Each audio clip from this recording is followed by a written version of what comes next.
আসসালামু আলাইকুম ভিউয়ার্স। এই যে আমার শখের দুইটা হাঁস, একজন মহারাজা আর একজন মহারানী। ও ওদের যখন খিদা পায় তখন আমার দরজার সামনে আসে, আমাকে খোঁজে, ওদের মালিক খোঁজে। দরজা খোলা পাইয়া ওরা রুমে চলে আসছে। এই যে খোঁজাখুঁজি করতেছে, তারাও পায় না, এই জন্য এই রুমে ওই রুমে উঁকি মারে।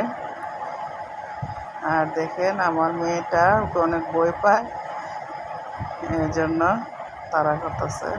আসলে ও এগুলি ও পছন্দ করে।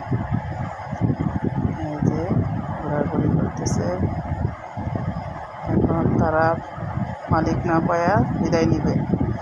আসলে মূলত ওদের তো আর রুমে খাবার দেওয়া যাবে না, ওদের একটা নির্দিষ্ট জায়গা আছে, ওরা ওখানে খাবার খাবে, তাই ওরা চলে যাচ্ছে।